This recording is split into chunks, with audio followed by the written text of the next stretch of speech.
Amerika Serikat melancarkan gelombang serangan udara yang intensif terhadap kota pelabuhan strategis Bandar Abbas, Iran. Serangan ini menargetkan infrastruktur vital seperti pangkalan Angkatan Laut Iran. Serangan Amerika Serikat memicu ledakan besar beruntun dan membuat sejumlah warga yang tinggal di kawasan Bandar Abbas ketakutan dan juga panik. Ketegangan ini memicu peningkatan risiko pelayaran internasional serta lonjakan harga minyak global.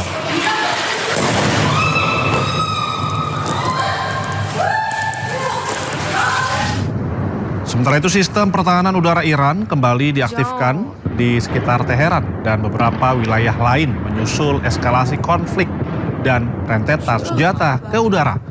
Ketegangan ini dipicu oleh konfrontasi militer dengan Amerika Serikat di Selat Hormuz.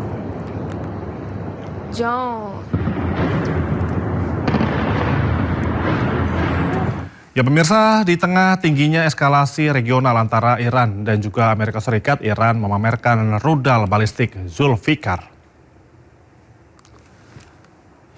Pamerkan rudal Zulfikar ini dinilai sebagai pesan tegas Iran kepada Amerika Serikat terkait kesiapan utama sistem persenjataan mereka. Sejumlah warga tampak memenuhi pusat kota untuk menyaksikan rudal Zulfikar yang dipamerkan oleh pasukan Garda Revolusi Islam Iran. Langkah Iran ini dinilai sebagai sinyal bahwa mereka tidak gentar menghadapi serangan dari Amerika Serikat dan sekutunya.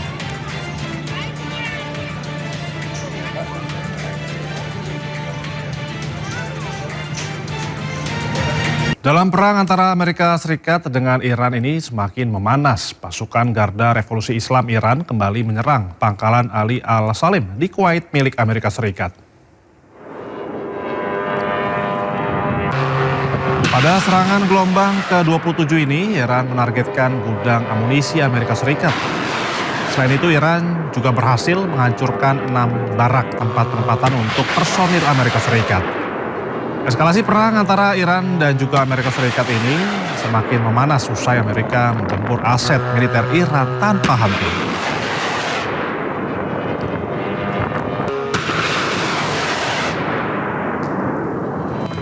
Sementara itu, drone Shahid milik pasukan Garda Revolusi Islam Iran menargetkan pangkalan militer dan juga konsulat Amerika Serikat di kota Erbil, Irak.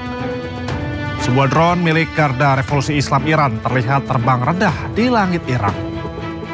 Dalam hal ini, Iran menargetkan pangkalan Amerika Serikat dan konsulat Amerika di kota Erbil. Dampak serangan drone milik Iran tersebut, asap pekat hitam membumbung tinggi.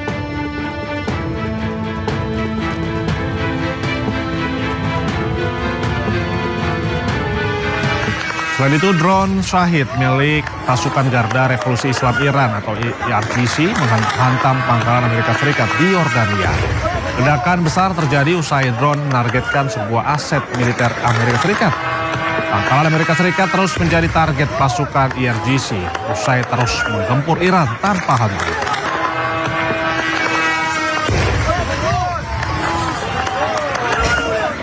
Dan untuk mengetahui informasi terkait persiapan Timnas Indonesia jelang pertandingan perdana AFF 2026 antara Timnas Indonesia dan Kamboja, kita terhubung dengan rekan kami Haristi Arifa di Stadion Pakansari Bogor, Jawa Barat.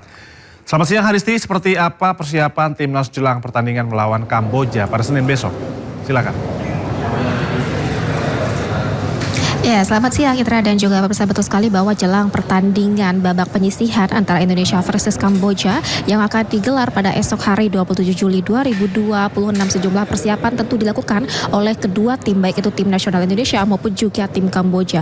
Untuk diketahui bahwa kick-off ini akan berlangsung pada pukul 20.30 waktu Indonesia Barat esok di Stadion Pakansari Bogor. Nah, tadi kalau dari pernyataan tim nasional Indonesia melalui Coach John Herman dan juga pemain yang diwakilkan oleh Nadeo memang mengaku sejumlah persiapan secara matang telah dilakukan, baik itu untuk meningkatkan fisik maupun juga mental. Tim nasional Indonesia sendiri ini memang sudah melakukan sejumlah persiapan berupa latihan di Bali sejak dari 5 hingga 24 Juli kemarin. Ini memang untuk meningkatkan chemistry dan juga ikatan antar sesama pemain, kemudian juga untuk perkembangan taktis yang signifikan baik itu di dalam maupun juga di luar lapangan. Nah, tadi Coach John Herman dan juga Nadeo menyebutkan bahwa mereka tentu sangat antusias, terus kemudian juga merasa sangat yakin dan juga percaya diri untuk menyongsong Indonesia meraih juara pada edisi kali ini, mengingat Indonesia belum pernah meraih juara dalam 30 terakhir, sehingga sangat antusias dan juga sangat yakin untuk dapat meraih juara pada edisi di tahun ini. Nah, kemudian juga untuk diketahui bahwa kompetisi sepak bola antar negara terbesar se-Asia Tenggara ini memang akan berlangsung mulai dari 24 Juli hingga 26 Agustus 2026. Dan Indonesia sendiri ini akan memulai pertandingan secara perdana dan tergabung dalam grup A yang ada di antaranya adalah bersama Vietnam, Singapura, Kamboja, dan Timur Leste. Dan esok akan secara perdana bertanding melawan Kamboja tentunya. Nah, kemudian juga secara resmi memang PSSI juga telah menyebutkan 26 pemain yang akan memperkuat timnas Indonesia pada ajang ASEAN Hyundai Cup 2026 ini. Dan kemudian tentunya di bawah pelatih John Herman merasa sangat yakin tentunya bagi tim untuk dapat membawa Indonesia meraih juara di edisi tahun ini. Nah, kemudian tadi juga kalau dari pihak Kamboja juga menyebutkan sejumlah persiapan dan juga tantangan yang mereka hadapi. Kalau persiapan mereka tadi mengaku memang tidak begitu memiliki waktu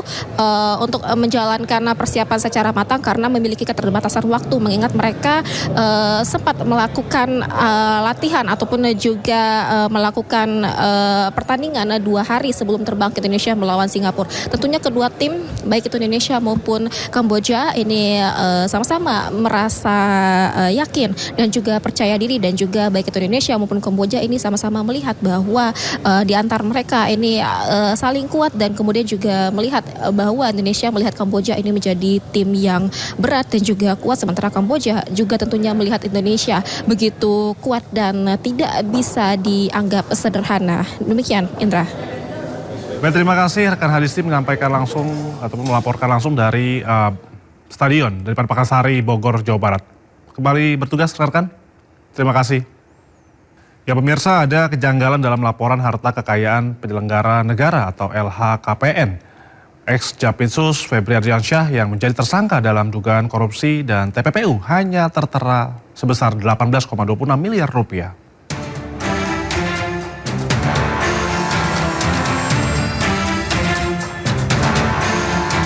Setelah ex-Jampitsus Febri Ardiansyah ditetapkan sebagai tersangka dugaan korupsi dan tindak pidana pencucian uang, laporan harta kekayaannya sebagai penyelenggara negara turut disorot. Febri Ardiansyah melaporkan harta kekayaannya per 31 Desember 2025.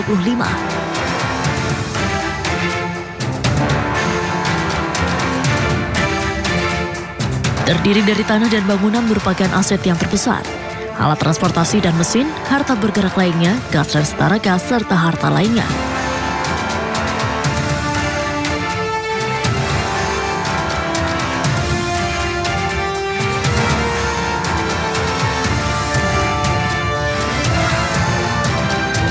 Febri tidak punya utang, sehingga total harta yang dilaporkan hanya 18,26 miliar rupiah.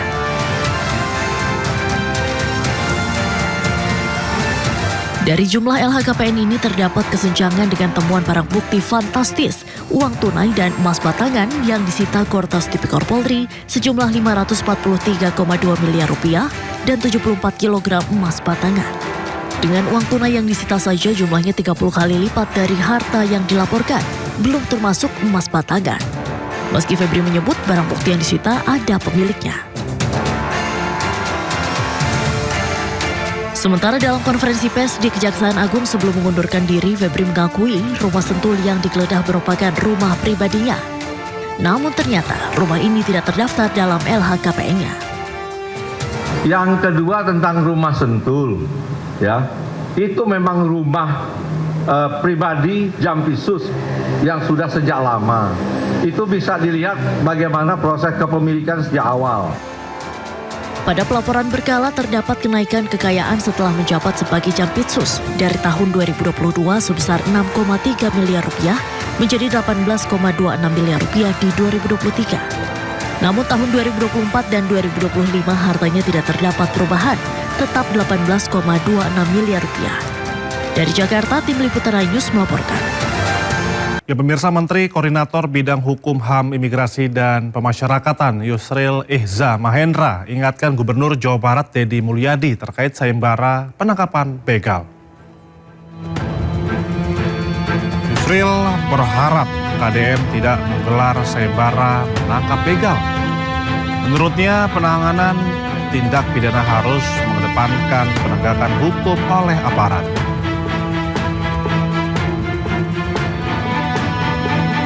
Yusril juga ingatkan iming-iming hadiah seperti yang disayembarakan KDM dapat mendorong sebagian orang bertindak di luar koridor hukum.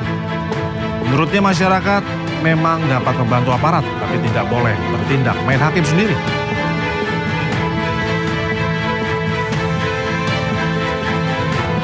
Menteri Pekerjaan Umum Dodi Hanggodo buka suara terkait isu dirinya turun tangan mengurusi cuti pegawai. Dodi beralasan banyak praktik pengajuan cuti menggunakan dokumen palsu di kementeriannya.